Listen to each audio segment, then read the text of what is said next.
ನಮಸ್ಕಾರ. ನಾನು ಪುಷ್ಪರಾಜ್ ಬೊಳ್ಳಾರ್ ಅಂತೇಳಿ ರಂಗನಟ. ನಾನು ಗಡಿನಾಡು ಕಲಾವಿದ. ಮಂಜೇಶ್ವರದ ಉಪ್ಪಳ ಅನ್ನೋ ಊರಿಂದ ಮತ್ತು ಬೊಳ್ಳಾರ್ ಅನ್ನೋ ಗ್ರಾಮದ ಒಬ್ಬ ಕಲಾವಿದ ನಾನು. ಪಾತ್ರ ಅಂದರೆ ರಿಷಬ್ ಶೆಟ್ಟಿ ಅವರ ಒಂದು ಗ್ಯಾಂಗಲ್ಲಿ ನಾನು ಒಬ್ಬ. ರಿಷಬ್ ಶೆಟ್ಟಿ, ಪ್ರಕಾಶ್ ತುಮಿನಾಡು, ಗುರು ಸನಿಲ್ ಗುರು, ಮತ್ತು ದೀಪಕ್ ಮಾಣಾಜೆ, ನಾನು, ಇಂದು 4-5 ಜನ ಒಂದು ಗ್ರೂಪ್. ಈ ಗ್ರೂಪಲ್ಲಿ ನಾನು ಒಬ್ಬ. ಕಾಂತಾರ ಅಂದರೆ ಅಭಯಾರಣ್ಯ ಅಂತ ಹೇಳ್ತೀವಲ್ಲ, ಅಭಯಾರಣ್ಯ ಹಾಗೂ ಹೇಳ್ಬೋದು. ಕಾಂತಾರ ಅಂದರೆ ದೊಡ್ಡ ಕಾಡು, ಫಾರೆಸ್ಟ್ ಏರಿಯಾ. ಕಾಂತಾರ ಕುಂದಾಪುರದ ಸಾಧಾರಣ ಒಂದು ಕೆರಡಿ ಅನ್ನೋ ಒಂದು ಕಾಡಲ್ಲಿ ಶೂಟಿಂಗ್ ಆಯಿತು. ಫುಲ್ಲು ಕಾಡಲ್ಲೇ ಸೆಟ್ ಹಾಕ್ಕೊಂಡು ಅಲ್ಲೇ ಶೂಟಿಂಗ್ ಮಾಡಿದ್ದು. ಒಂದು 90 ದಿನದ ಶೂಟಿಂಗ್ ಏನಿತ್ತು ಅಲ್ಲಿ. 90 ದಿನ ಏನೋ ಶೂಟಿಂಗ್ ಅಲ್ಲಿ ಆಗಿದೆ. ನಾನು ಪ್ರಕಾಶ್ ತುಮಿನಾಡು ಅವರು ಕಾಲ್ ಮಾಡಿ ಹೇಳಿದ್ದು, ಹಿಂಗೆ ಹೇಳಿದರೆ ಕೊರೋನಾ ಬಂದ ಕಾರಣ ಕೆಲಸ ಏನಿರಲಿಲ್ಲ, ಮನೆಯಲ್ಲೇ ಇದ್ದೆ, ತುಂಬ ಕಷ್ಟದಲ್ಲಿದ್ದೆ. ಹಾಗೆ ರಿಷಬ್ ಸರ್ ಒಂದು ಫಿಲ್ಮ್ ಮಾಡ್ತಾ ಇದ್ದಾರೆ ಕಾಂತಾರ ಅಂತೇಳಿ ನನಗೆ ತಿಳಿದು ಬಂತು. ನಾನು ಪ್ರಕಾಶ್ ಅಣ್ಣನಿಗೆ ಫೋನ್ ಮಾಡಿ ಕೇಳಿದೆ, ಪ್ರಕಾಶ್ ಅಣ್ಣ, ರಿಷಬ್ ಶೆಟ್ಟಿ ಅವರೊಂದಿಗೆ ನನಗೆ ಮೊದಲೇ ಪರಿಚಯ ಇತ್ತು. ಹೇಳಿದರೆ ಸರ್ಕಾರಿ ಹಿರಿಯ ಪ್ರಾಥಮಿಕ ಶಾಲೆಯಲ್ಲಿ ನಾನು ಮಾಡಿದ ಕಾರಣ ಅವರ ಒಡನಾಟ ಒಳ್ಳೆದಾಗಿತ್ತು. ಹಾಗೆ ಪ್ರಕಾಶ್ ಅಣ್ಣ ಅಂತ ಕೇಳಿದೆ, ರಿಷಬ್ ಅಣ್ಣ ಒಂದು ಫಿಲ್ಮ್ ಮಾಡ್ತಾ ಇದ್ದಾರಂತೆ, ಏನಾದರೂ ರೋಲ್ ಇದ್ದರೆ ಹೇಳಿ ಪ್ರಕಾಶ್ ಅಣ್ಣ, ಕೆಲಸ ಇಲ್ಲ, ಮನೆಯಲ್ಲೇ ಇದ್ದೀನಿ ಅಂತೇಳಿ. ಇಲ್ಲ ಪುಷ್ಪಣ್ಣ, ಅದಕ್ಕೆ ರೋಲೆಲ್ಲ ಸೆಟ್ಟಾಗಿದೆ, ನಿಮ್ಮ ಸಣ್ಣ ಸಣ್ಣ ಪಾತ್ರಗಳಿದೆ, ಅದಕ್ಕೆಲ್ಲ ಕೊಡೋಕ್ಕೆ ಇಷ್ಟ ಇಲ್ಲ, ಅವರಿಗೂ ಇಷ್ಟ ಇಲ್ಲ, ನಮಗೂ ಇಷ್ಟ ಇಲ್ಲ, ನೆಕ್ಸ್ಟ್ ಫಿಲ್ಮಲ್ಲಿ ನೋಡೋ ಪುಷ್ಪಣ್ಣ ಅಂತ ಹೇಳಿದರು. ಹಾಗೆ ಅನ್ಎಕ್ಸ್ಪೆಕ್ಟೆಡ್ ಆಗಿ ಅದರಲ್ಲೊಬ್ಬ ನನ್ನ ಕ್ಯಾರೆಕ್ಟರ್ ಮಾಡೋನಿಗೆ ಅನ್ಎಕ್ಸ್ಪೆಕ್ಟೆಡ್ ಅದಕ್ಕೆ ಬರಲಿಕ್ಕಾಗಲಿಲ್ಲ, ಮಂಗಳೂರಿಗೆ ಬರಬೇಕಾಯಿತು. ಹೇಳಿದರೆ ಏನೋ ಅನಾರೋಗ್ಯದ ಅಂತ ಬರಲಿಕ್ಕಾಗಲಿಲ್ಲ. ಹಾಗೆ ಆ ಪಾತ್ರಕ್ಕೆ ನನ್ನನ್ನು ಕರೆಸ್ಕೊಂಡ್ರು ಯಾರು, ಪ್ರಕಾಶ್ ಅಣ್ಣ. ಅಲ್ಲಿ ಪ್ರಕಾಶ್ ಅಣ್ಣ, ಗುರು ಮತ್ತು ದೀಪಕ್ ಬಾಣಾಜೆ ಇವರೆಲ್ಲ ಮಾತಾಡಿ ರಿಷಬ್ ಸರ್ಗೆ ನನ್ನ ಫೋಟೋ ತೋರಿಸಿ, ಇದು ಪುಷ್ಪಣ್ಣ ಕರೆಸ್ರಿ ಅಂತೇಳಿ, ಹಾಗೆ ನಾನು ಆ ಪಾತ್ರಕ್ಕೆ ಸೆಲೆಕ್ಟ್ ಆಗಿದ್ದು. ಇದು ಖಂಡಿತ ಪ್ರೇಕ್ಷಕರಿಗೆ ಒಳ್ಳೆ ಒಂದು ಮೆಸೇಜ್ ಕೊಡುವಂಥ ಒಂದು ಚಿತ್ರ. ಯಾಕಂದರೆ ನಮ್ಮ ತುಳುನಾಡಿನ ಮಣ್ಣಿನ ವಾಸನೆ ಇದೆ ಈ ಫಿಲ್ಮಲ್ಲಿ. ತುಳುನಾಡಿನ ಭೂತಕೋಲ ಆಗಿರಲಿ, ಕಂಬಳ ಆಗಿರಲಿ, ಕೋಳಿಕಟ್ಟ, ಯಾವುದೆಲ್ಲ ಬೇಕೋ ಅದೆಲ್ಲ ಇದೆ. ಆದರೆ ತುಳುನಾಡಿನವರು ಮಾತ್ರ ನೋಡಬೇಕಾದಂಥ ಚಿತ್ರ ಅಲ್ಲ, ಹೇಳಿದರೆ ಅದಕ್ಕೆ ಅಷ್ಟು ಸ್ಟ್ರಾಂಗ್ ಆದಂಥ ಕಥೆಗಳು ಇವೆ. ಎಲ್ಲ ಆಲ್ ಓವರ್ ಕರ್ನಾಟಕ ನೋಡಬೇಕಾದಂಥ. ಈ ಟೀಸರ್ ನೋಡಿದವರೇ ಹೇಳ್ತಾರೆ, ಯಾಕೆ ಇದು ಕನ್ನಡದಲ್ಲಿ ಮಾಡಿದ್ರ, ಕನ್ನಡ ಪ್ಯಾನ್ ಇಂಡಿಯಾ ಫಿಲ್ಮ್ ಮಾಡ್ಬೋದಿತ್ತಲ್ವಾ ಅಂತೇಳಿ. ಅಷ್ಟು ರಿಚ್ನೆಸ್ ಆಗಿ ಬಂದಿದೆ. ಈ ಟೀಸರ್ ನೋಡಿದವರೆಲ್ಲರೂ ಹಾಗೇ ಹೇಳ್ತಾ ಇರೋದು. ಎಲ್ಲರೂ ನೋಡಬೇಕಾದಂಥ ಫಿಲ್ಮ್ ಇದು. ನಿರ್ದೇಶಕರಾಗಿ ನಾನು ಇವರೊಂದಿಗೆ ಹಿರಿಯ ಪ್ರಾಥಮಿಕ ಶಾಲೆಯಲ್ಲಿ ಮಾಡಿದ್ದೀನಿ. ಅವರ ಒಡನಾಟ ನನಗೆ ತುಂಬ ಇದೆ. ಇದರಲ್ಲೂ ಅಷ್ಟೇ, ಅವರು ಒಂದು ಶೂಟಿಂಗ್ ಟೈಮಲ್ಲಿ ಭಯಂಕರ ಸ್ಟ್ರಿಕ್ಟ್ ಆಗಿರ್ತಾಯಿದ್ರು. ಅವರು ಕತೆ ಬರೆಯುವಾಗ ಅವರ ತಲೆಯಲ್ಲಿ ಈಗೀಗಿರ್ತದೆ, ಇವನ ರೋಲು ಈಗಿರ್ತದೆ, ಇದೇ ರೀತಿ ಬರಬೇಕು ಅಂತೇಳಿ ಅವರು ಒಂದು ಐಡಿಯಾ ಹಾಕಿರ್ತಾರೆ.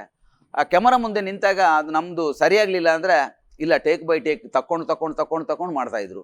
ಅದು ಬರಲೇಬೇಕು, ಅವರು ಹೇಗೆ ಅದನ್ನು ಅಂದ್ಕೊಂಡಿದ್ದಾರೆ ಅದೇ ರೀತಿ ಬರಲೇಬೇಕು ಅನ್ನೋ ಹಠವಾದಿ ಅವರು. ಅದಕ್ಕೆ ರಾಜಿನೇ ಇಲ್ಲ, ಸಾಕು ಅಂತೇಳಿ ಬಿಟ್ಟು ಮನುಷ್ಯ ಅಲ್ಲ. ಹೇಳಿದರೆ ಅದು ಅವರು ಅನಿಸಿದಾಗೆ ಅದು ಬರಲೇಬೇಕು ಅನ್ನೋ ಹಠವಾದಿ. ನಾನು ಅವರಲ್ಲಿ ಕಂಡಂಥ ಒಳ್ಳೆ ಒಂದು ವಿಷಯ ಏನೆಂದರೆ ಎನರ್ಜಿ. ಒಬ್ಬರಿಗೆ ನಿರ್ದೇಶನ ಮಾಡೋದು ಓಕೆ, ಇದು ನಿರ್ದೇಶನ ಮಾಡಬೇಕು, ಆ್ಯಕ್ಟಿಂಗ್ ಮಾಡಬೇಕು, ಸೆಟ್ಟನ್ನು ನೋಡ್ಕೊಳ್ಬೇಕು, ಬಾಕಿದ್ದ ಕಲಾವಿದರಿಗೂ ಹೇಳಿಕೊಡ್ಬೇಕು, ಇದನ್ನೆಲ್ಲ ಒಬ್ಬರೇ ಮಾಡ್ತಾ ಇರೋದು. ಅವರಿಗೆ ಆ ಎನರ್ಜಿ ಅಂದರೆ, ಬೆಳಿಗ್ಗೆ ಒಂದು ನಮಗಿಂತ ಮೊದಲಾಗಿ ಅವರು ಸೆಟ್ಟಿಗೆ ಬರ್ತಾಯಿದ್ರು, ಬಂದವರು ಲವಲವಿಕೆಯಿಂದ ಇರ್ತಾಯಿದ್ರು. ಅದೇ ಬಂದು ಅಲ್ಲಿ ಕೂತ್ಕೊಳ್ಳೋದಿಲ್ಲ, ಇದರ ಬಗ್ಗೆನೇ ಡಿಸ್ಕಸ್ ಮಾಡ್ತಾ ಇರ್ತಾರೆ, ಫಿಲ್ಮಿನ ಬಗ್ಗೆನೇ. ನಾವೆಲ್ಲ ಜಾಯ್ನ್ ಆದಮೇಲೆ ಮತ್ತೆ ಶೂಟಿಂಗ್ ಸ್ಟಾರ್ಟ್ ಆಗುತ್ತೆ. ಶೂಟಿಂಗೇ ಬೆಳಿಗ್ಗೆ ಸ್ಟಾರ್ಟ್ ಆದ ಕೂಡಲೇ ಅವರು ಆ ಎನರ್ಜಿಯಲ್ಲಿ ಹೇಗಿರ್ತಾರ, ಅದೇ ಪ್ಯಾಕಪ್ ಆಗೋವರೆಗೂ ಅದೇ ಎನರ್ಜಿಯಲ್ಲಿ ಇರ್ತಾರೆ, ಸುಸ್ತು ಅನ್ನೋದೇ ಇಲ್ಲ. ಕೆಲವರು ಆಗ ಅಂದ್ಕೊಳ್ತಾರೆ, ಯಾಕಂದರೆ ಇದರಲ್ಲಿ ಟ್ರೇಲರಲ್ಲಿ ನೋಡುವಾಗ ಭೂತ ಕೋಲ ಕಂಬಳ ಈ ತುಳುನಾಡಿಗೆ ಸಂಬಂಧಪಟ್ಟಂತ ಮಾತ್ರ ಕಾಣ್ತಾ ಇದೆ ಅಂತೇಳಿ. ಇಲ್ಲ, ಅದರಲ್ಲಿ ಅಷ್ಟು ಸ್ಟ್ರಾಂಗ್ ಆದ ಕಥೆಗಳು ಇವೆ, ಒಳ್ಳೆ ಕತೆ ಇದೆ. ಮತ್ತು ನಮಗಾದರೆ ಭೂತಕೋಲದ ಬಗ್ಗೆ ಎಲ್ಲ ಗೊತ್ತು. ಈ ಆಚೆ ಉತ್ತರ ಕನ್ನಡ ಆ ಕಡೆ ಹೋದರೆ ಭೂತಕೋಲದ ಬಗ್ಗೆ ಗೊತ್ತಿಲ್ಲ. ಅದನ್ನು ತಿಳ್ಕೊಳ್ಳೋಕೆ ಒಂದು ಅವಕಾಶ ಸಿಗುತ್ತೆ ಅವರಿಗೆ. ಈ ಫಿಲ್ಮು ನೋಡಿದರೆ, ಈಗೂ ಇರ್ತದೆ ಕಲ್ಚರ್, ತುಳುನಾಡಿನ ಕಲ್ಚರ್ ಈಗೂ ಇರ್ತದೆ ಅಂತೇಳಿ ತುಳುನಾಡಿನ ಕಲ್ಚರ್ನ ಬಗ್ಗೆ ಅವರಿಗೆ ತಿಳ್ಕೊಳ್ಳೋಕ್ಕಾಗುತ್ತೆ. ಅದಕ್ಕೆ ಬೇಕಾಗಿ ಮತ್ತು ಈ ಫಿಲ್ಮಲ್ಲಿ ಒಳ್ಳೆ ಕತೆ ಇದೆ, ತುಂಬ ಹಾರ್ಡ್ ವರ್ಕ್ ಮಾಡಿದ್ದಾರೆ. ಆ ಹಾರ್ಡ್ ವರ್ಕ್ ಮಾಡಿದ್ದೇ ಆ ಟೀಸರಲ್ಲಿ ಕಾಣ್ತಾ ಇದೆ. ಆ ಟೀಸರೇ ಈ ರೀತಿ ಇರಬೇಕಾದ್ರೆ ಆ ಫಿಲ್ಮ್ ಹೇಗಿರಬೇಡ ಅನ್ನೋದನ್ನು ನೀವು ಚಿಂತಿಸಬೇಕಷ್ಟೆ. ನಾನು ಹೇಳಿದರೆ ಫಸ್ಟ್ ಇಲ್ಲಿ ತುಳುವಲ್ಲಿ ತುಂಬ ಫಿಲ್ಮಲ್ಲಿ ಮಾಡಿದ್ದೇನೆ, ಕನ್ನಡದಲ್ಲಿ ಒಂದು 9 ಫಿಲ್ಮ್ ಮಾಡಿದ್ದೀನಿ. ಬಟ್ ಹೊಂಬಾಳೆ ಬ್ಯಾನರಲ್ಲಿ ನನಗೆ ಫಸ್ಟ್ ಟೈಮ್ ಸಿಕ್ಕಿದಂತಹ ಈ ಫಿಲ್ಮು ಕಾಂತಾರ. ಅಲ್ಲಿಗೆ ಸಟ್ಟಿಗೆ ಹೋದಾಗ ನನಗೆ ಅದ್ಭುತವಾಗಿ ಕಾಣ್ತು. ಯಾಕಂದರೆ ಆ ಸಟ್ಟೆ ಬೇರೆನಿತ್ತು, ದೊಡ್ಡ ದೊಡ್ಡ ಲೈಟುಗಳು, ಒಂದು ಕಾಡಿನೊಳಗೆ ಶೂಟಿಂಗ್ ಬೇರೆ, ಅಲ್ಲಲ್ಲಿ ಟವರ್ಸ್ ಹಾಕಿ ಅದರ ಮೇಲೆ ಲೈಟ್ ಹಾಕಿ ಏನೋ ಅದ್ಭುತವಾಗಿ ಕಾಣ್ತಾಯಿತ್ತು. ಸಟ್ಟೆ ಒಂದು ರಿಚ್ನೆಸ್ ಇತ್ತು ಸೆಟ್. ಒಂದು 200-250 ಜೂನಿಯರ್ ಆರ್ಟಿಸ್ಟ್, ಟೋಟಲಾಗಿ ಒಂದು 300-350 ಜನ ಆ ಸೆಟ್ಟಲ್ಲಿ ಇರ್ತಾಯಿದ್ವಿ. ಅದು ಒಂದು ಜಾತ್ರೆ ಥರನೇ, ಒಂದು ಸೆಟ್ ಅಂದರೆ ಜಾತ್ರೆ ಥರ. ಎಲ್ಲಿವರೆಗೆ ಅಂದರೆ ಅಲ್ಲಿಗೆ ಏನಾದರೂ ಒಂದು ಮಾರ್ಕೊಂಡು ಬರೋರು, ಐಸ್ ಕ್ಯಾಂಡಿ ಏನೋ ಮಾರ್ಕೊಂಡು ವ್ಯಾಪಾರಿಗಳು ಬರ್ತಾಯಿದ್ರು. ಅಂಥ ಒಂದು ದೊಡ್ಡ ಸೆಟ್ಟಲ್ಲಿ ತುಂಬ ಅದ್ಭುತವಾಗಿತ್ತು ಸೆಟ್. ಮರ್ಯಾದೆ ತುಂಬ ಇದೆ. ಯಾಕಂದರೆ ಒಂದನೇದಾಗಿ ಅಲ್ಲಿ ಸೆಟ್ಟಿಗೆ ಬಂದಂಥ ತುಂಬ ಕಲಾವಿದರು ಎಲ್ಲೆಲ್ಲಿಂದಲೂ ಬಂದವರು, ಪರಿಚಯ ಇಲ್ಲ ನಮಗೆ. ಕೆಲವರದ್ದು ಪರಿಚಯ ಇದೆ, ಗುರು, ದೀಪಕ್ ಅವರು, ಪ್ರಕಾಶ್ ಅಣ್ಣ ಮತ್ತು ರಿಷಬ್ ಸರ್, ಇವ್ರದ್ದೆಲ್ಲ ಪರಿಚಯ ಇದೆ ಕೆಲವ್ರದ್ದು. ಆದರೆ ಹೊಸೊಬ್ಬರು ಕಲಾವಿದರು ಬರ್ತಾರೆ. ಆಗ ನಮಗೆ ಅವರು ಹೇಗಿರ್ತಾರೆ ಅಂತ ಗೊತ್ತಿಲ್ಲ. ಬಟ್ ಅಲ್ಲಿ ಈ 350 ಜನನೂ ಒಂದು ಕುಟುಂಬ ಥರ ಇದ್ದೀವಿ. ಅಲ್ಲಿ ಕಾಡಲ್ಲಿ ಸೆಟ್ ಹಾಕ್ಕೊಂಡು ಒಂದು 10-15 ಮನೆಗಳು, ಅಲ್ಲಿ ಅಂಗಡಿ, ಕ್ಯಾಂಟೀನ್ ಮತ್ತು ರೈಸ್ ಮಿಲ್, ಬೇರೆ ಬೇರೆ ಒಂದು ಕಾಡಿನೊಳಗೆ ಒಂದು ಸೆಟ್ ಹಾಕಿ ಸಣ್ಣ ಒಂದು ವಿಲೇಜನ್ನೇ ಮಾಡಿದ್ದಾರೆ. ಅದು ಕಾಣಲಿಕ್ಕೆ ಏನು ಅದ್ಭುತವಾಗಿತ್ತು. ಮತ್ತು ಅಲ್ಲಿ ಕಲಾವಿದರು ಬಂದವರು ನಮ್ಮೊಟ್ಟಿಗೆ, ನಮ್ಮೊಂದು ಸಣ್ಣ ಕಲಾವಿದರು, ಆ ದೊಡ್ಡ ದೊಡ್ಡ ಕಲಾವಿದರು ನಮ್ಮೊಟ್ಟಿಗೆ ಮಿಂಗಿಲಾಗ್ತಾಯಿದ್ರು. ಜೋಕ್ಸ್ ಮಾತಾಡಿಕೊಂಡು ನಮ್ಮೊಟ್ಟಿಗೆ ಖುಷಿಯಾಗಿ ಇರ್ತಾಯಿದ್ರು ಅವರು. ಅದು ಒಂದು ಅನುಭವ ಅಂದರೆ ಮತ್ತೊಂದು ನಮಗೆ ಮರೆಯಲಾಗದ್ದು ಅಂದರೆ ಕಿಶೋರಣ್ಣ ನಿಜವಾಗಿಯೂ ಲೆಜೆಂಡ್ ಆ್ಯಕ್ಟರ್ ಅವರು. ನಾವು ಫಿಲ್ಮಲ್ಲಿ ಅವರನ್ನು ವಿಲನ್ ಶೇಡಲ್ಲಿ ನೋಡಿದವರು. ಆದರೆ ಆ ವ್ಯಕ್ತಿ ಹೇಗೆ ಅಂದರೆ ವಿಲನೇ ಅಲ್ಲ, ಅಂಥ ವ್ಯಕ್ತಿಗೆ ವಿಲನ್ ರೋಲ್ ಕೊಡ್ತೀವಲ್ಲ ಅಂತೇಳಿ ನಮಗೆ ಆಶ್ಚರ್ಯ ಆಗುತ್ತೆ. ಯಾಕಂದರೆ ಅಷ್ಟು ಮುಗ್ಧ ಜನ ಅವರು. ನಾವೇ ಕೇಳಿದ್ದೇವೆ, ಸರ್ ಏನು ಸರ್ ಫಿಲ್ಮಲ್ಲಿ ನೀವು ಈ ಥರ ಮಾಡ್ತೀರಾ, ನಿಮ್ಮ ವ್ಯಕ್ತಿತ್ವನೇ ಬೇರೆ ಸರ್, ಏನು ನಿಮ್ಮದು ಅಂತೇಳಿ. ಇಲ್ಲ, ಏನೇ ಮಾಡಲಿಕ್ಕಿದೆ ರೀ, ಫಿಲ್ಮು ನಾನೇ ಆ್ಯಕ್ಟ್ರು, ನೀವು ಆ್ಯಕ್ಟ್ರು ಅಷ್ಟೇ. ಅವರು ಅಷ್ಟು ಸಿಂಪ್ಲಿ ಮನುಷ್ಯ. ಅವರಿಂದ ತುಂಬ ಕಲ್ತಿದ್ದೀನಿ. ಆ ಸೆಟ್ಟನ್ನು ನಿಜವಾಗಿಯೂ ಮರೆಯೋಕ್ಕಾಗೋದಿಲ್ಲ. ನಾನು ನಿರ್ವಹಿಸಿದ ಅದು ಎಲ್ಲ ಪಾತ್ರಕ್ಕೂ ಅಷ್ಟೇ ಅವರು ಒಂದು ಡೈಲಾಗ್ ಅಂತೇಳಿ ಬರೆದಿರ್ತಾರೆ. ಬಟ್ ನಾವು ಶೂಟಿಂಗ್ ಮಾಡುವಾಗ ನಮಗೇನೋ, ನಾವು ಕಾಮಿಡಿ ಆರ್ಟಿಸ್ಟ್ ಆಗಿ ನಾವು ಹೋಗಿದ್ದು, ನಮಗೇನಾದರೂ ಒಂದು ಸಣ್ಣ ಒಂದು ಕಾಮಿಡಿ ಪಂಚಸ್ ಏನಾದರೂ ಸಿಕ್ಕಿದರೆ ಅಲ್ಲೇ ನಾವು ಶೂಟಿಂಗ್ ಟೈಮಲ್ಲಿ ಹಾಕ್ತೀವಿ. ಅದು ರಿಷಬ್ ಅಣ್ಣನಿಗೆ ಇಷ್ಟ ಆದರೆ, ಪುಷ್ಪಣ್ಣ ಓಕೆ ಅದು ಹಾಕಿ ಒಳ್ಳೇದಿದೆ, ಅದಕ್ಕೆ ಸಪೋರ್ಟ್ ಮಾಡೋರು ಅವರು. ಅದು ಅವರ ದೊಡ್ಡ ಗುಣ. ಹೇಳಿದರೆ ಒಂದು ಕಲಾವಿದನಿಗೆ ಸಪೋರ್ಟ್ ಮಾಡೋದು ಅವ್ರ ದೊಡ್ಡ ಗುಣ. ಎಲ್ರಿಗೂ ಅಷ್ಟೇ, ಎಷ್ಟು ಸಣ್ಣ ಕಲಾವಿದ ಆದರೂ ಅವರನ್ನು ತುಂಬ ಚೆನ್ನಾಗಿ ನೋಡೋರು ಅವರು. ಪ್ರಮೋದ್ ಅಣ್ಣ ಇವರೆಲ್ಲ ತುಂಬ ಅನ್ಯೋನ್ಯತೆಯಿಂದ ಮಾತಾಡೋರು. ರಿಷಬಣ್ಣನೂ ಅಷ್ಟೇ, ನಮಗೆ ಏನಾದರೂ ಒಂದು ಸ್ಕ್ರಿಪ್ಟಲ್ಲಿ ಏನಾದರೂ ನಾವು ಎಕ್ಸ್ಟ್ರಾ ಹಾಕಿದರೆ ಅದಕ್ಕೆ ಸಪೋರ್ಟ್ ಮಾಡುವಂಥ ವ್ಯಕ್ತಿ ಅವರು. ಖಂಡಿತ ಈ ಫಿಲ್ಮು ಖಂಡಿತ ಓಡ್ತದೆ. ಯಾಕಂದರೆ ಟೀಸರ್ ನೋಡಿದವರು, ನನ್ನ ಗಡಿನಾಡು ಕಲಾವಿದ, ನಾನು ಗಡಿನಾಡಲ್ಲಿದ್ದ ಕಾರಣ ಜಾಸ್ತಿ ನಮ್ಮ ಊರಿನಲ್ಲೆಲ್ಲ ಮಲಯಾಳಂ ಜಾಸ್ತಿ ಫಿಲ್ಮು ನೋಡೋರು. ಕನ್ನಡ ನೋಡೋದಿಲ್ಲ ಅಂತಲ್ಲ, ನೋಡ್ತಾರೆ, ಕನ್ನಡ ನೋಡ್ತಾರೆ. ಬಟ್ ಕನ್ನಡ ಒಳ್ಳೆ ಫಿಲ್ಮ್ ಬಂದರೆ ನೋಡ್ತಾರೆ. ಅದೇ ಒಂದು 100 ದಿನ ಎಲ್ಲ ಓಡಿದೆ ಅಂತ ಹೇಳುವಾಗ ಆ ಫಿಲ್ಮ್ ಒಳ್ಳೇದಿರಬೇಕು ಅಂತೇಳಿ ಹಾಗೆ ನೋಡ್ತಾರೆ. ಬಿಟ್ಟು ಜಾಸ್ತಿ ಮಲಯಾಳಂನ ನೋಡೋರು ನಮ್ಮ ಊರಿನಲ್ಲಿರೋದು. ಆದರೆ ಈ ಟೀಸರ್ ಬಿಡುಗಡೆ ಆದಮೇಲೆ ಎಲ್ರಿಗೂ ಗೊತ್ತು ನಾನು ಕಾಂತಾರ ಫಿಲ್ಮಲ್ಲಿ ಮಾಡಿದ್ದೀನಿ ಅಂತೇಳಿ. ನಾನು ಹೋಗ್ಬೇಕಾದ್ರೆ ನನ್ನ ನಿಲ್ಲಿಸ್ತಾರೆ, ಟೀಸರ್ ಬಂದಿದೆ, ನಾನು ನೋಡಿದ್ದೇನೆ, ತುಂಬ ಚೆನ್ನಾಗಿರುತ್ತೆ, ಟೀಸರಲ್ಲೇ ಇಷ್ಟಿದೆ. ಟೀಸರ್ ನೋಡೋಕೆ ಗೊತ್ತಾಯಿತು, ಏನೋ ಒಂದು ಸೌಂಡ್ ಮಾಡುತ್ತೆ, ಆ ಟೀಸರಲ್ಲಿ ಏನೋ ಒಂದು ವೈಬ್ರೇಷನ್ ಇದೆ ಅಂತೇಳಿ. ಮತ್ತೊಬ್ಬರು ನನ್ನ ಫ್ರೆಂಡ್ ಒಬ್ಬರು ಹೇಳಿದರು, ಇಲ್ಲ ಪುಷ್ಪಣ್ಣ ಇದು ಆಸ್ಕರಿಗೆ ಹೋಗುತ್ತೆ ಅಂತೇಳಿ. ಅಷ್ಟು ಚೆನ್ನಾಗಿದೆ ಟೀಸರೇ, ಅಷ್ಟು ಚೆನ್ನಾಗಿದೆ, ಫಿಲ್ಮ್ ಹೇಗೆ ಬೇಡ, ಖಂಡಿತ ನಾವು ನೋಡ್ತೀವಿ ಆ ಫಿಲ್ಮನ್ನು, ನಾವು ಕಾಯ್ತಾ ಇದ್ದೀವಿ ಅಂತೇಳಿ ಎಲ್ಲರೂ ಹೇಳ್ತಾ ಇದ್ದಾರೆ.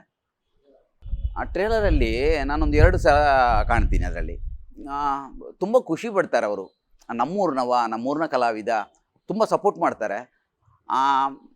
ನನ್ನವರು ತುಂಬ ಜನ ಹೇಳ್ತಾರೆ, ಖಂಡಿತ ಈ ಫಿಲ್ಮಿಗೆ ನಾನು ಹೋಗ್ತೀನಿ ಪುಷ್ಪಣ್ಣ, ಯಾಕಂದರೆ ನೀವು ಇದ್ದೀರಂತಲ್ಲ, ಆ ಟೀಸರ್ ನೋಡುವಾಗಲೇ ಗೊತ್ತಾಗುತ್ತೆ ಈ ಫಿಲ್ಮಲ್ಲಿ ಏನೋ ಒಂದು ಇದೆ ಅಂತೇಳಿ. ಖಂಡಿತ ನೋಡ್ತೀನಿ. ಮತ್ತು ಮಲಯಾಳಂ ನೋಡುವವರು ಏನಾದರೂ ಹೊಸತನ ಹುಡುಕ್ತಾ ಇರ್ತಾರೆ. ಮಲಯಾಳ ಫಿಲ್ಮ್ ನೋಡೋರು ಸ್ವಲ್ಪ ಹೊಸತನ ಹುಡುಕ್ತಾ ಇರ್ತಾರೆ. ಈ ಈ ಫಿಲ್ಮಲ್ಲಿ ಏನೋ ಹೊಸ್ತನ ಇದೆ ಅಂತ ಅವ್ರಿಗೆ ಗೊತ್ತಾಗಿದೆ. ಅವ್ರು ಖಂಡಿತ ನೋಡ್ತಾರೆ. ಮತ್ತು ಟ್ರೇಲರ್ನಲ್ಲಿ ನಾನು ನೋಡುವಾಗ ತುಂಬ ನೋಡಿದವರೆಲ್ಲ ಹೇಳಿದರು, ಟ್ರೇಲರ್ ನೋಡಿದೆ, ನೀನಿದ್ಯಾ ಅದರಲ್ಲಿ, ಚೆನ್ನಾಗಿದೆ ಅಂತೇಳಿ. ನನಗೂ ನೋಡೋ ಖುಷಿಯಾಗುತ್ತೆ, ನಾನು ಆ ಟ್ರೇಲರಲ್ಲಿ ಇದ್ದೀನಲ್ವಾ ಅಂತೇಳಿ ನನಗೂ ಖುಷಿಯಾಗುತ್ತೆ. 90 ದಿನ ಶೂಟಿಂಗ್ ಟೋಟಲ್ ಆಗಿದ್ದದ್ದು, ಆದರೆ ನಾನಿದ್ದದ್ದು 58 ದಿನ. ಇದರಲ್ಲಿ ಕೆಟ್ಟ ದಿನ ಅಂದರೆ ಅದು ಕಾಡಂದರೆ ಕಾಡು ಪ್ರಾಣಿಗಳಿವೆ ತುಂಬ. ನಾನು ಜಿಂಕೆ ನೋಡಿದ್ದೀನಿ, ಕಡವೆ ಮತ್ತು ಕಾಡು ಕೋಣ ನೋಡಿದ್ದೀನಿ. ಅಲ್ಲಿ ನೋಡಿದರೆ ಚಿರತೆಗಳೆಲ್ಲ ಇದೆಯಂತೆ ಎಲ್ಲ ಹೇಳ್ತಾ ಇದ್ರು. ನಾವೊಂದು ಸೆಟ್ಟಿಗೆ ಹೋದಾಗ ಅಲ್ಲಿ ನಮ್ಮನ್ನು ಬಸ್ಸಲ್ಲಿ ಬಿಟ್ಟು ಮತ್ತೊಂದು 4 ಜನ ಬೇರೆ ಶೂಟಿಂಗ್ಗೆ ಸ್ವಲ್ಪ ಹತ್ತಿರದಲ್ಲಿ ಹೋದರು. ಹೋಗುವಾಗ ನಾವೇನೋ ಬಸ್ಸಿಂದ ಇಳಿಯುವಾಗ ಒಬ್ರು ಹೇಳಿದ್ರು, ಯಾರು ಇಳಿಬೇಡಿ, ನಿನ್ನೆ ಇಲ್ಲಿಗೆ ಚಿರತೆ ಬಂದಿದೆ ಅಂತೇಳಿ. ಅಲ್ಲಿ ಅಂಥ ಪ್ರಾಣಿಗಳಿರುವಂಥ ಯಾರೋ ಹುಲಿ ನೋಡಿದ್ದಾರೆ ಅಂತ ಹೇಳಿದರು. ನಾವು ನೋಡಲಿಲ್ಲ, ಹುಲಿ ನೋಡಿದ್ದಾರೆ, ಹುಲಿ ಇತ್ತು ನಿನ್ನೆ ಅಂತೇಳಿ ಹೇಳಿದರು. ಅಂಥ ಒಂದು ಅರಣ್ಯ ಪ್ರದೇಶದಲ್ಲಿ ಶೂಟ್ ಆಗಿರೋದು. ಹಾವುಗಳ ಉಪದ ತುಂಬ ಇತ್ತು. ಹಾವುಗಳಂದರೆ ವಿಷ ಹಾವುಗಳು. ನಮಗೆಲ್ಲ ಸ್ಲಿಪ್ಪರ್ ಕೊಟ್ಟಿದ್ರು. ನಾವು ಹೇಳಿದರೆ ಇದು ಕಲಾವಿದರಾದ ಕಾರಣ ಅದಕ್ಕೆ ಬೇಕಾಗಿದ್ದು ನಮಗೆ ಸ್ಲಿಪ್ಪರ್ ಇತ್ತು. ಆದರೆ ಅಲ್ಲಿ ಬಾಕಿದ್ದ ಕೆಲಸ ಮಾಡೋ ಲೈಟ್ ಮತ್ತು ಬಾಕಿದ್ದ ಯೂನಿಟ್ ಅವರಿಗೆಲ್ಲ ದೊಡ್ಡ ಬೂಟ್ ಶೂ ಕೊಟ್ಟಿದ್ರು, ಕಾಡಲ್ಲಿ ಓಡಬೇಕಲ್ವ ಅಂತೇಳಿ ಹೇಳಿದ್ರೆ. ಅಷ್ಟು ಹಾವುಗಳ ಉಪದ್ರ ಇತ್ತು. ಅಂಥ ಜಾಗದಲ್ಲಿ ನಾವು ಶೂಟ್ ಮಾಡಿದ್ದೀವಿ. ತುಂಬ ರಿಚ್ನೆಸ್ ಆಗಿ ಬಂದಿದೆ ಫಿಲ್ಮು. ಕಾಡು ಒರ್ಜಿನಲ್ ಆಗಿ ಕಾಡನ್ನು ಹೇಗೆ ನೋಡಬೇಕು ಅಂತ ನೀವು ಫಿಲ್ಮಲ್ಲಿ ನೋಡಿದರೆ ಗೊತ್ತಾಗುತ್ತೆ ಕಾಡು ಅಂದರೆ ಹೇಗಿರುತ್ತೆ ಅಂತ. ನಾನು ಹೊಂಬಾಳೆ ಅಂತ ನನಗೆ ಗೊತ್ತಿರಲಿಲ್ಲ ಫಸ್ಟ್. ನಾನು ಆ್ಯಕ್ಚುಲಿ ರಿಷಬ್ ಶೆಟ್ಟಿ ಅವರ ಫಿಲ್ಮು ನನಗೇನೋ ಅವರ ಫಿಲ್ಮ್ ಅಂದಾಗ ಸ್ವಲ್ಪ ಇಂಟ್ರೆಸ್ಟ್ ಜಾಸ್ತಿ. ನನಗೊಂದು ಸಣ್ಣ ರೋಲು ಸಿಕ್ಕಿದೆ, ಪಾಸಿಂಗ್ ರೋಲ್ ಸಾಕು, ರಿಷಬ್ ಶೆಟ್ಟಿ ಅವರ ಒಟ್ಟಿಗೆ ವರ್ಕ್ ಮಾಡಬೇಕು ಅನ್ನೋ ಆಸೆ ನನಗೆ. ಬಟ್ ಅಲ್ಲಿ ಗೊತ್ತಾಯಿತು ಹೊಂಬಾಳೆ ಫಿಲ್ಮು. ಅಯ್ಯೋ, ಹೊಂಬಾಳೆ ಫಿಲ್ಮು KGF ಮಾಡಿದಂಥ ದೊಡ್ಡ ಬ್ಯಾನರಿನ ಫಿಲ್ಮಲ್ಲಿ ನನಗೊಂದು ಅವಕಾಶ ಸಿಕ್ಕಿತ್ತು ಅಂತ ಹೇಳುವಾಗ ತುಂಬ ಖುಷಿಯಾಯಿತು. ರಿಷಬ್ ಶೆಟ್ಟಿನೇ ನಾನು ದೊಡ್ಡ ಒಂದು ನಿರ್ದೇಶಕರ ಕೈಯ ಕೆಳಗೆ ನಾನು ಕೆಲಸ ಮಾಡ್ತೀನಿ ಅನ್ನೋ ಖುಷಿ ಇತ್ತು. ಅದು ಬಿಟ್ಟು ಮತ್ತೆ ಹೊಂಬಾಳೆ ಬ್ಯಾನರ್ ಏನೆಂದರೆ ತುಂಬ ರಿಚ್ನೆಸ್ ಎಲ್ಲ, ಒಂದು ಫುಡ್ಡಿನದ್ದಾಗಿರಲಿ, ನಮ್ಮನ್ನು ಕಲಾವಿದರನ್ನು ನೋಡೋ ರೀತಿ ಎಲ್ಲ ತುಂಬ ಅದ್ಭುತವಾಗಿತ್ತು. ಅವರೆಲ್ಲ ಅನ್ಯೋನ್ಯತವಾಗಿ ಎಲ್ಲ ಫ್ರೆಂಡ್ಲಿ ಆಗಿದ್ದರು, ತುಂಬ ಚೆನ್ನಾಗಿ ನೋಡಿಕೊಂಡ್ರು ನಮ್ಮನ್ನು ಹೊಂಬಾಳೆ.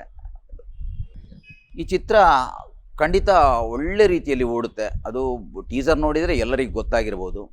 ಆ ಟೀಸರ್ನಲ್ಲಿ ಒಂದು 10 ನಿಮಿಷ ಇರೋದು, ಅದೇ ಆ 2.5 ಗಂಟೆ ಫಿಲ್ಮು ಹೇಗಿರ್ಬೋದು ಅಂತ ನೀವೇ ಊಹಿಸ್ಕೊಳ್ಳಿ. ಬೇರೆಯೇ ಲೋಕಕ್ಕೆ ನಿಮ್ಮನ್ನು ಕೊಂಡೋಗುತ್ತೆ ಆ ಫಿಲ್ಮು. ಬೇರೆ ಬೇರೆ ರೀತಿಯಲ್ಲಿ ನಿಮ್ಮನ್ನು ಹೇಳಿದರೆ, ಒಂದನೇದಾಗಿ ಇವರು ಕಂಬಳ ಓಡಿಸೋದು, ಯಾರೋ ನಮ್ಮ ರಿಷಬ್ ಶೆಟ್ಟಿ ಅವರು ಕಂಬಳ ಓಡಿಸೋದು. ಯಾವ ಫಿಲ್ಮಲ್ಲೂ ಯಾರು ಕಂಬಳ ಓಡಿಸೋದು ಡೂಪ್ ಮಾಡಬೇಕಿತ್ತು, ಬಟ್ ಇವರು ಡೂಪ್ ಹಾಕಲಿಲ್ಲ. ಇವರು ಓನಾಗಿ ಕಂಬಳ ಓಡಿಸಿದ್ದಾರೆ. ಒಂದು ಫೈಟಲ್ಲಿ ಡೂಪ್ ಹಾಕಲಿಲ್ಲ, ಇವರು ಓನಾಗಿ ಇವರೇ ಮಾಡಿದ್ದಾರೆ. ಡೂಪ್ ಹಾಕದ ಒಂದು ಆ್ಯಕ್ಟರ್ ಅಂದರೆ ರಿಷಬ್ ಶೆಟ್ಟಿ ಅವರು.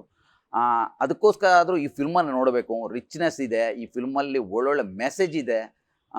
ನೋಡಲೇಬೇಕಾದಂಥ, ಕನ್ನಡಿಗರು ನೋಡಲೇಬೇಕಾದಂಥ ಫಿಲ್ಮು ಇದು. ನೆಕ್ಸ್ಟ್ ಪ್ಯಾನ್ ಇಂಡಿಯಾ ಫಿಲ್ಮೇ ಆಗಬೇಕು ಅಂತ ನನ್ನ ಒಂದು ಕೋರಿಕೆ. ಅದೇನೋ ಅವರು ಮಾತಾಡ್ಕೊಂಡಿರ್ಬೋದು, ಪ್ಯಾನ್ ಇಂಡಿಯಾ ಫಿಲ್ಮ್ ಮಾಡಬೇಕು ಬೇಡ ಅಂತೇಳಿ. ಒಳ್ಳೆ ಫಿಲ್ಮು, ಕನ್ನಡಿಗರು ನೋಡಲೇಬೇಕಾದಂಥ ಫಿಲ್ಮು. ಎಲ್ಲರೂ ನೋಡಿ. 30ಕ್ಕೆ ಈ ಚಿತ್ರ ಹತ್ತಿರದ ಟಾಕೀಸಿಗೆ ಬರ್ತದೆ. ಎಲ್ಲರೂ ಈ ಫಿಲ್ಮನ್ನು ನೋಡಿ ಎಲ್ಲ ಕಲಾವಿದರಿಗೂ ಆಶೀರ್ವಾದ ಮಾಡಿ ಅಂತ ಕೇಳ್ಕೊಳ್ತಾ ಇದ್ದೀನಿ.